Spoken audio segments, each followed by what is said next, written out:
Hey, what's up? Welcome to my next episode of Aspie with Attitude. What I've done on 15th of August 2018 is that I visited my high school reunion.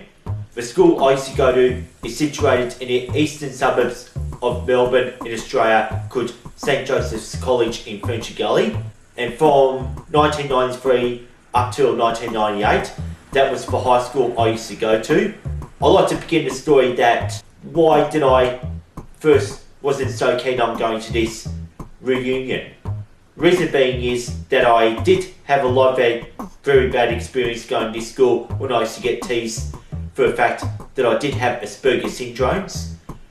Back in the 90s, it wasn't all that known and it remained a mystery.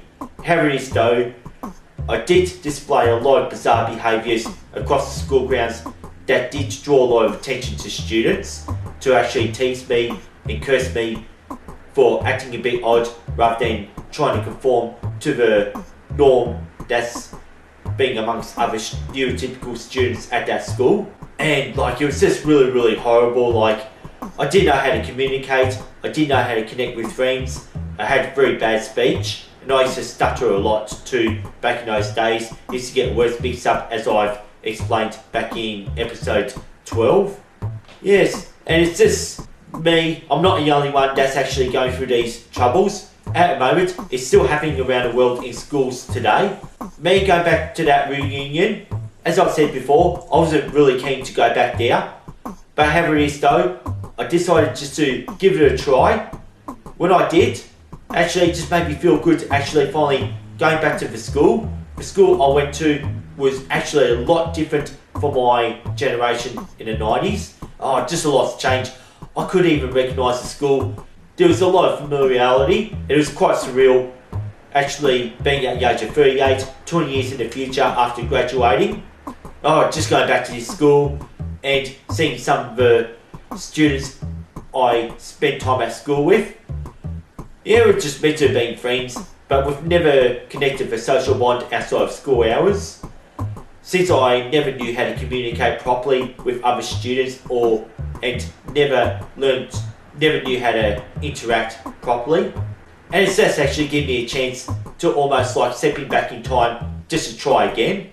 And it just made me feel good that I just had a lot of success communicating, just showing a bit of Aspie humour. I would have said a lot of inappropriate stuff, of course. Well, it was a lot worse back when I was a young teenager coming out of school. I just did a lot of inappropriate stuff and said a lot of inappropriate things that would have prevented me to actually have friends. This is a bit quite odd, but still today, I even seem a bit odd. It's just all part of my conditions, having Asperger's syndrome. It's just good to actually come back to school, just check things out, and it just wasn't so bad. Just what made me so unkeen was just the same social anxiety that I had back in high school. And since it's been rolling around my head for 18 years, since I first started working full-time back in year 2000, it just really irritated me a lot. And now since I came to this high school reunion, I totally just got over it, learnt who my friends are, since all schools is a place where you'd be meant to be learning, to be educated. Just me just trying to pass the knowledge on what it's like to have Asperger's syndromes, as I'm doing on my YouTubes, sharing my stories with the world.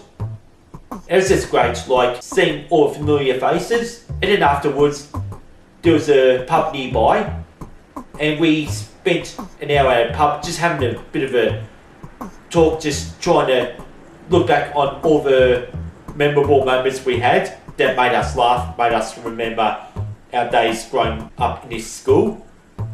It's just been a lot of terrible things and a lot of good things all at the same time happening. And this is now the future, and the future is now to spread a word out and spread autism awareness, since this is what I'm into now.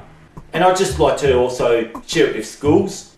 If I want to spread awareness for Asperger's syndrome and autism, schools is always the number one place to start. So I'll definitely start to spread my awareness with the school that I used to go to. Yeah, it's just like Asperger's syndromes do affect a lot of high school students, and I'm not the only one out there. A lot of high school students, some get along well with other students and others don't. Yeah, just with me though, like due to the amount of inappropriate behaviour and a lot of inappropriate things that I've said, things did get really tough, but I've learnt from all my own mistakes. And I'm surely that people who did actually some point did tease me actually did learn from their mistakes, not to pick on Aspies at all. No, it's just good. It just made me want to get this video done while I'm still riding on with the content from coming to that reunion. Yeah, it's just great just to really visit the past and just really move on and start spreading the message out that I do have that condition. And it just wasn't known since it was the 90s. It was in 1994 when the word Asperger's syndrome did apparently come out, and I wasn't officially diagnosed until 1996 is when I was going through year 10, and I was 16 at the time. Yes, and 1998, my times as a student at this school ended. And I'd just like to always cut the long story short, and I like to say it was actually good stuff going to a reunion, and peace.